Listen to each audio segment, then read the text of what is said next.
are the reason why you are not losing weight. I need you. Bestie, there's so many people trying to lose weight who feel like they're doing everything right, but still are not seeing the results. It's one of the most frustrating feeling either. You wake up early to work out, eat less, drink more water, but the scale just won't move. The truth is, weight loss is not as simple as calories in versus calories out. Hey bestie, welcome back to my YouTube channel. Please take a moment to like this video and subscribe to my YouTube channel. So in today's video, we're talking about reasons why you're not losing the weight. So I've put the stitches together so that you watch. I'll be back share my true sense. You are the reason why you are not losing weight. I need you to get out of the habit of creating excuses as to why you are not seeing that scale change. Whenever I was starting my weight loss journey, I felt so frustrated by the fact that every barrier would come up for me. Right? I would create a million excuses as to why I could not start my journey until I realized that the issue is me. It's not my family. It is not my job. It is not my finances. It's literally me. So you yourself are holding yourself back from creating a healthy lifestyle, right? I work with hundreds of women, and when I tell you, your capabilities to be able to lose weight is all within you. It's stop relying on just a coach, stop relying on a gym membership, stop relying on one diet plan, thinking that that's going to be the key to everything. The real reason why people are actually not losing weight is because they start their journey, right, on a Monday, and then they go into their calorie deficit, and then they do good for the whole week, and then they weigh themselves, and the scale might not have changed a whole lot, or the scale might be a little bit up. So they look at the scale, and they're like, you know what? Fuck it. Nothing works. I already knew that this wasn't going to work. So then they quit, and then they don't continue to do the things that they know that they're supposed to be doing to lose weight. But in reality, you have not even given yourself a fair fucking shot. And if you just would have stayed more consistent with doing what you knew you were supposed to be doing, you would have actually seen the results. But you see the scale and the number on the scale, and it triggers you into this spiral, and you're like, fuck it, nothing works. When in reality, you probably were losing a little bit of fat if you were truly in a calorie deficit, but you don't even give yourself enough time. Like, how do you expect to see any sort of results in a week, even 2 weeks? Like, and you're making long-term decisions for your health based on what the scale looks like 14 days into your fitness journey, even fucking 3 weeks. Like, do you realize, like, that is derailing you from actually making real weight loss progress? Also, the scale fluctuates all the time. If you drink a little bit more, if you eat a little bit more carbs, like, those things will impact the way that the scale looks the next day. Like, and just because the scale is up overnight, it does not mean you gain fat. Like, holy fuck. The lack of education in this space is exactly what prevents people from being consistent. And do yourself a favor. Learn how weight loss works. Learn how water weight works. Watch the videos on my page and stop fucking giving up just because a number on the scale is not reflecting where you think it should be right now. You did not gain all that weight overnight, and you sure as hell are not gonna fucking lose it. Here's 3 reasons why you're not losing weight. I lost over 40 pounds in less than 6 months, and I've been able to keep it off for the past 2 years, I'd say.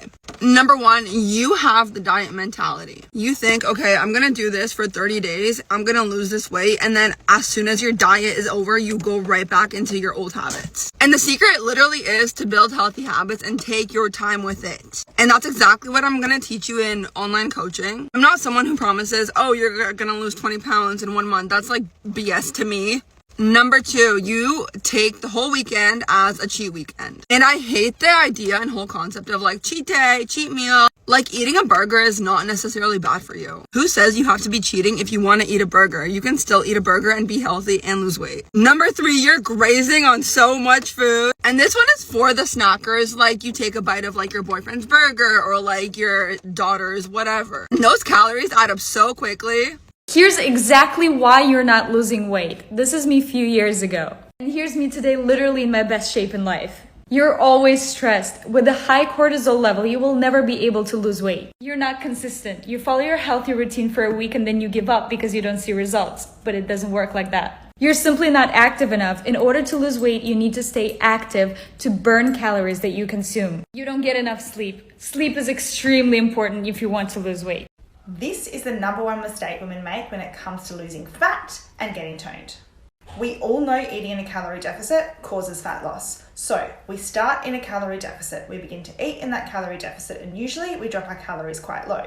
We then can't sustain that for a long period of time and end up overeating and binging. We then feel really guilty about that, and we go back onto our diet, dropping our calories lower, trying to stick to it.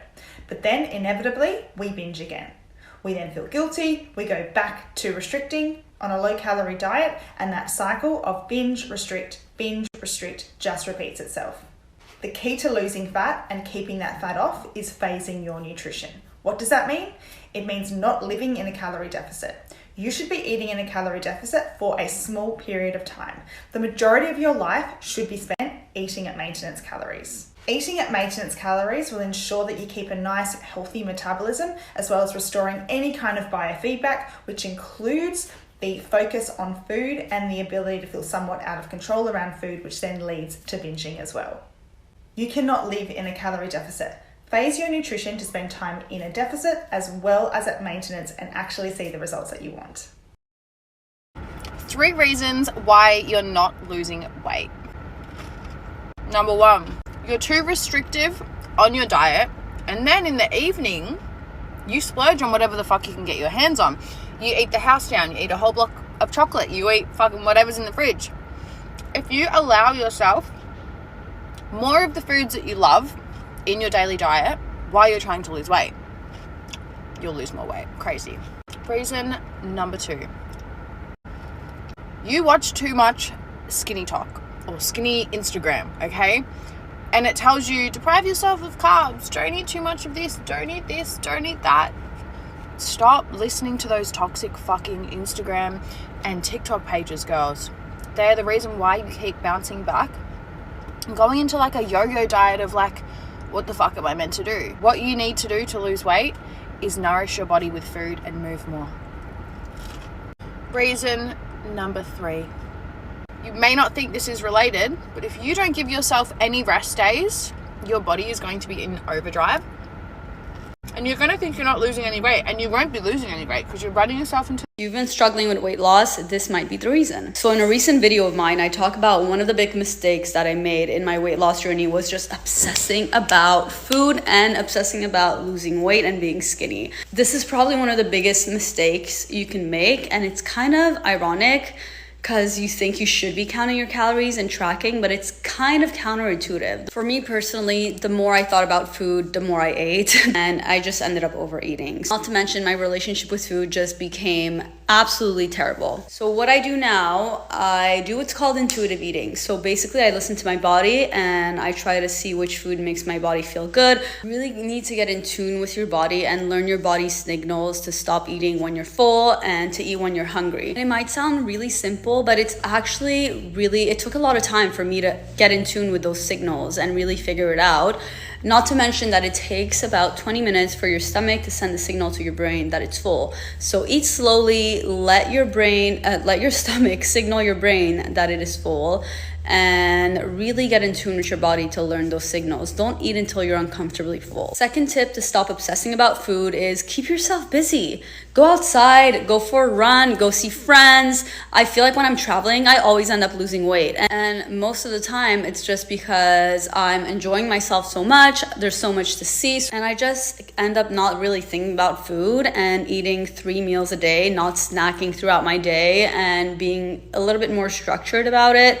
So yeah, be more structured, have 3 meals a day, stop snacking in between your meals. You can snack, but try to limit your snacking and try to keep yourself busy. The last tip I'm gonna give you guys is just stop obsessing about your physique and your appearance altogether. Try to focus on how your body feels and have a goal outside of just being skinny. Try to see this as a lifestyle. You wanna be healthy, you wanna live a long life, you want to prevent any kind of illness. I feel like those kinds of values are a lot better at keeping us motivated than just vanity metrics. So hope that helps, and subscribe. I just had a thought and a realization, and I think I know why a lot of girls don't see the results they want to see. I didn't used to be fat, but I was like skinny fat, and I just looked puffy and like not toned. I didn't look like I went to the gym 6 days a week, which I was doing. I was busting my ass in the gym, but I was just like, how is everyone doing this? Like, how I'm literally doing the most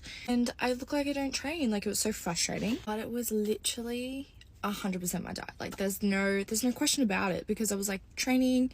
It was because I was trying to out train my diet. I was snacking all the time and I was like purposely under eating so that I could, have more snacks. Like, oh, I can have a little bit of extra pasta or whatever, like, because I knew I was going to go over, and I was also like drinking every weekend, going out, partying, just not tracking at all.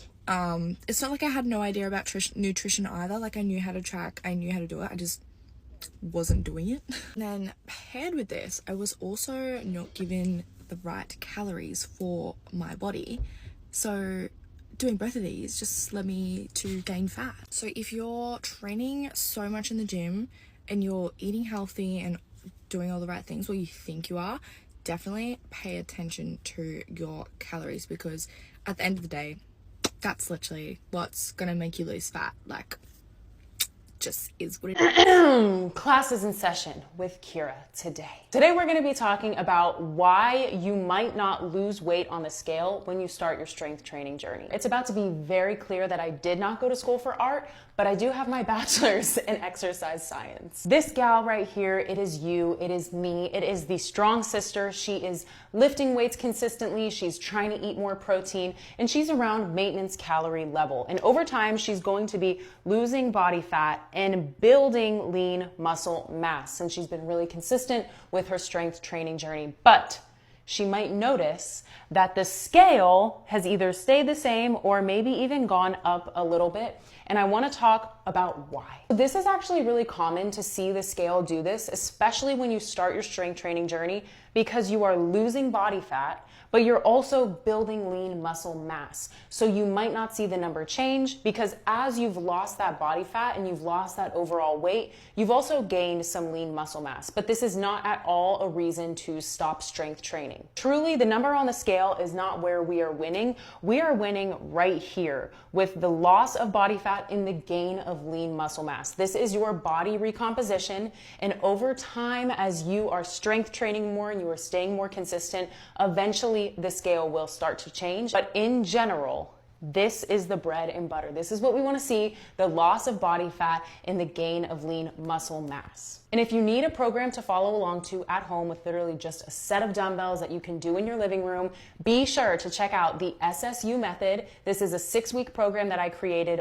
all focused on body recomposition to help you lose body fat and gain lean muscle mass from the comfort of your own home. Something that truly freaking pisses me off about the fitness industry on the internet is this conclusion that we've somehow collectively come to as a culture that setting non-negotiable disciplined goals for yourself is a negative. As a girly who tried to lose weight so many times over and over and over again and never stayed consistent enough, and it was my own fault that I wasn't losing weight or seeing any progress, and the lack of progress was coming from my overall own lack of consistency on following through for myself, which I never did. The most efficient progress I ever made, where I started dropping on the scale and losing fat and wondering how I was missing it my entire life with all the effort I was putting in and getting no payoff, and then finally seeing that I was capable of making whatever fat loss results I wanted happen to actually happen, came from identifying the exact habits that I was perpetuating in a constant cycle that were completely stopping my results from happening, and then cutting those freaking out and making it a non-negotiable that I was not going to do that crap any freaking more. And I was talking to one of my clients about this the other day, because for real, for me, the thing that held me back for so long was lying to myself, tracking my calories, because I created such a negative relationship with calorie tracking in my head that I was like, okay, this day is only perfectly successful if I hit these calories perfectly. And then when I wasn't staying consistent, I never wanted to see that number go over that log, which is so stupid because I was lying to myself, of course. But what it was doing was seriously causing me to ingest like 500 extra calories or more, keeping me stuck in a maintenance because I was refusing to be honest with myself because I attached some stupid moral worth to being at a certain calorie number. But regardless of that, the moral of the story is, to be successful for me, I had to look at, this is the single habit that is holding me back, and I had to cut it out, no questions asked. And this might have seemed stupid to somebody else. For somebody else, was logging a 5-calorie piece of gum something that they absolutely had to do to be successful? No. But for me, it was, because whenever I would let myself have the freedom to not log that 5-calorie piece of gum, that turned into a spiral of me not logging 300, 400, 500 plus calories across that day, because I would take bites of everything and be like, well, I already didn't log this, so what's it matter? I might as well have this little thing that I'm not going to log either. So what did that mean for me? It meant that I set strict goals for myself, that I wasn't skipping logging out on a piece of gum. And for some people, that might have seemed crazy. But for me, what it meant is that I broke that habit of letting that mindset pattern keep occurring occurring. And then eventually when I set that non-negotiable and followed through for myself and started actually executing in a calorie deficit, then I showed myself, oh, the results and the payoff of fat loss that I've been wanting comes from this healthy habit of me logging everything non-negotiably. And then once I started continuing that, it was easy for my habits to be built up over time and for me to get out of the negative habits that I had with lying to myself calorie tracking wise. Which then meant that I completely reshaped how that habit looked for me in my life and my attitude towards calorie tracking, which now means that I'm at the point where, yeah, if I skip out on logging a piece of gum, it's not going to spiral into an endless, crazy, dishonest logging fiasco like it used to for me. And non-negotiables aren't the same for everyone. For you, this may mean that you don't need to be drinking on the weekends anymore. For somebody else, that may mean that they need to cut out eating all the tiny little bites in between all these meals of all their kids' little desserts and foods that are adding up across the day. For some of my clients, this means that we pre-plan what they're going to get off the menu and they hold themselves accountable to it so that they know they have a plan to execute on and they don't just go and impulse order the freaking burger every single time they're out with their friends and 3 margaritas and then end up being 7 million calories over every single time they have a social outing. There really is so much power and results that can come from setting a standard for yourself, and that doesn't have to be something that we look at as negative. It can be something that we look at as disciplined, honest, productive, and freeing. The hard, honest truth of why you're not seeing progress in the gym even though you're working your butt off. Take it from a girly and a weight loss coach who got her crap together and actually lost 37 pounds and got lean and loves her body now. And I have a good extensive list because my clients come to me with these issues all the time, and then when we fix them, they're actually successful, okay? Number one is you're refusing to take accountability and admit that your consistency is at fault. This is why instantly having a coach can be so beneficial, because you have somebody to objectively look into your routine and be like, yeah, here are all the mistakes that you're making, or lying to yourself, telling yourself you're being consistent when you're not. It makes an instant difference every single time. We lean on our feelings way too much. We tell ourselves we're being consistent when we're not, and then we convince ourselves that the route that we're being consistent on isn't working. When in reality, it's like, okay, you may be using food scale, you may be tracking food 4 or 5 days out of the week, and then on the weekends you may track your breakfast, and then you're like, well, I'm going out to eat, I can't track this meal, and so I might as well just order whatever I want off the menu, even though there's a better trackable option that I know is lower calorie. And then I'm out with my friends, so I'll like throw in some logs, I'll search up chicken fajitas, maybe it's a right log, who knows, and then I'll get 3 margaritas and it goes too deep, I stop tracking and I just say screw it, throw my hands up, I'll start again tomorrow. When you very easily, if you would just put the effort in and try, can probably execute closer to a calorie deficit in all those instances like that. Another one is you seriously don't have the knowledge on how to track your progress correctly. I have a client that started working with me like 5 months ago. She came to me with the issue about how she can't lose weight, nothing's working, she's been trying, she's been consistent, and there's just no progress on the scale at all. We started working together for 2 weeks, and then she still had the same problem where she was like, see, this is where I usually give up because I've been doing everything right the past 2 weeks and the scale is still not dropping. She almost convinced herself that what we were doing wasn't working, just like everything else, because she fluctuated back up on the scale, when in reality, when I looked at her data, it looked perfect, because she kept progressing through that and she learned how to actually read her data when it comes to fat loss on the scale. Now we're at the point where she's like super close to her goal weight 4 months later, because she kept pushing and actually learned how to read her data and didn't convince herself that something wasn't working when it actually was the perfect route to her success, because I just taught her how to read her data and actually know if something is working or not. A huge factor in this is, one, not letting water weight fluctuations stop you from being consistent in a deficit. You need to be collecting more data. I would highly recommend weighing yourself every single morning and averaging those weights together across the week and then comparing those rates. You have to zoom out. The scale weight is not a good factor to use day to day. It's more so like a week to week, even month to month thing. Another thing is you are letting the people around you dictate what you're doing and the decisions that you're making. I get these questions a lot of like, Kelly, how do you stay consistent on your goals in social settings? How do you deal with people giving you crap and backlash off of you tracking your macros or you picking the healthier option? I simply do not care. You have to stop letting people's projections or opinions of what you're doing. If you know that there's a change that you need to make to be happy and confident and to break out of the cycle that you feel like insecure, you don't love your body or don't love your routine or you feel lethargic or you have no energy. If it's priority for you to get out of that cycle and get to a place where you feel really confident and satisfied with the routine that you're in with nutrition and fitness, you have to not give a single crap. The biggest thing is you have to hold yourself accountable to the follow through. You have to stop going into these situations, whether it's a timeline goal, whether it's a vacation, whether it's a weekend trip, and telling yourself you're going to do something and not doing it. And the reason why you're not following through is because you don't have a clear plan and path. And if you map all of that out and give yourself clear expectations and intentions, and you have some sort of accountability system to stay true to those, it's going to be so much easier for you to actually do what you say you're going to do, instead of going back on your word every single time and then starting over on Monday or Sunday or whatever and feeling guilty because you keep lying to yourself. This can look like a lot of different things, but for me, it is pre-logging my food in MyFitnessPal if I'm going out to eat, or pre-logging my drinks and setting that as a non-negotiable of like, I pre-decided what I was going to do and I'm sticking to it. This whole journey, you're not going to see progress with just exercise or just nutrition. The two really need to be aligned towards the same same goal, and you need to make sure that they're both goal oriented, whether that be like muscle gain, fat loss, body recomposition. If you're focused on weight loss, just because I know that that's what the majority of my audience, that's their goal, right? You have got to stop convincing yourself that exercise is more important. It is not. If you have to miss a week off the gym, it's okay. You can't work out at the gym all the time and you have to work out at home, it's okay. A million ways of movement that can put you in a calorie deficit to lose weight. The most effort that you have needs to go into executing on a calorie deficit first, and then working on how to make those little tiny details work the best and optimize that routine. Everything doesn't have to be perfect at the beginning. You need to stop placing all these crazy unrealistic expectations on yourself, thinking that, oh, to be able to see progress, I have to do something crazy like 75 hard. Start going to the gym, execute in your calorie deficit as your top priority, give yourself grace when you need it. And then once you get a couple weeks of that under your belt, then move on to optimizing your routine and looking at, okay, now I need to be more consistent with like hitting my protein every day. Now I need to actually branch out into strength training to make sure that I'm maintaining my muscle mass. Now I can look into like supplements that may help me on my journey, like creatine and protein powder and blah, blah, blah. You have to start executing on the number one thing that shows results first, which is a calorie deficit. That way you start seeing results on the scale, you get motivated by those results, and you can optimize the routine as you go. Instead of thinking all these things have to be perfect and then not being able to execute on it and not seeing results fast enough and then quitting and giving up when it doesn't have to be that way. Thank you for coming to my TED Talk. I love you. And oh, by the way, sandwich details. That's a video, besties. I'm just here just to add on like what I think about today's video.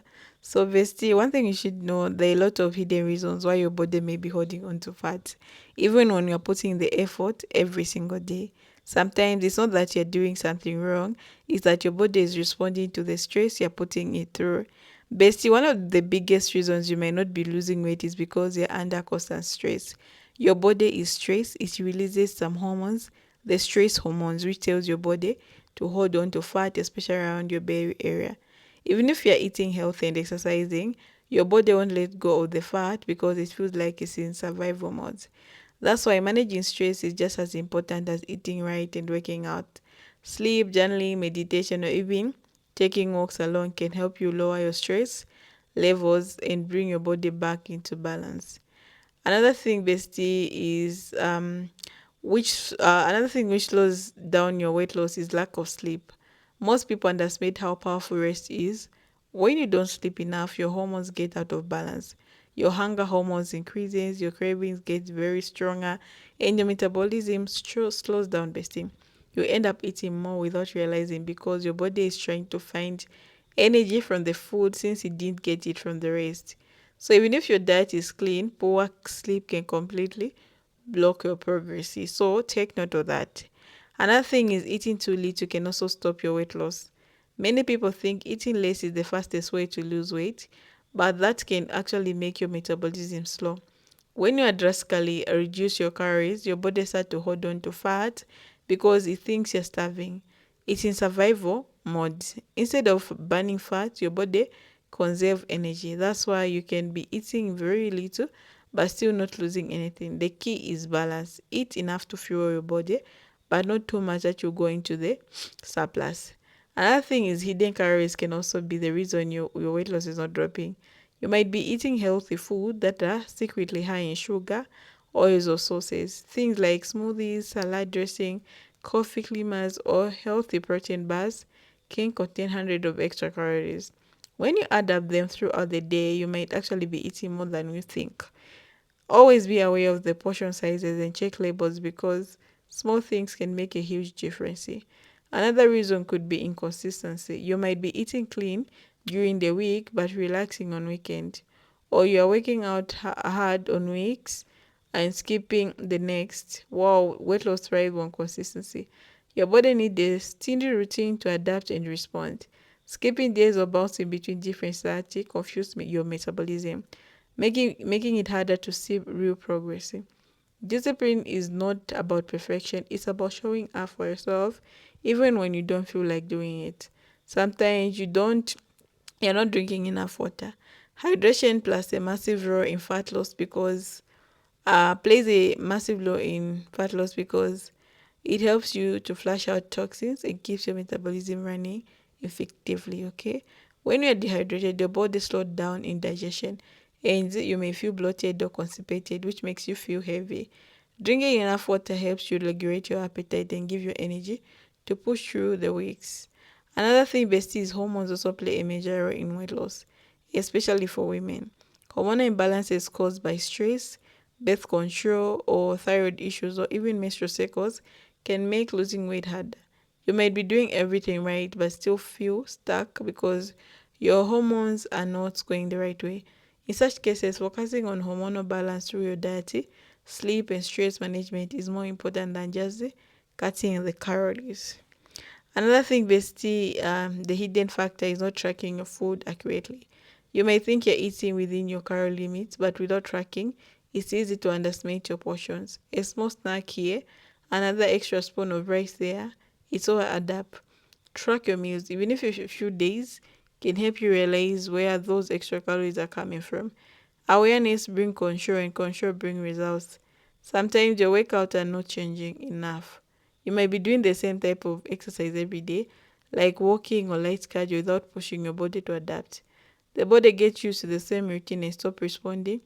Adding strength training or increasing intensity helps you build muscle, which boosts metabolism and burn more fat even while resting.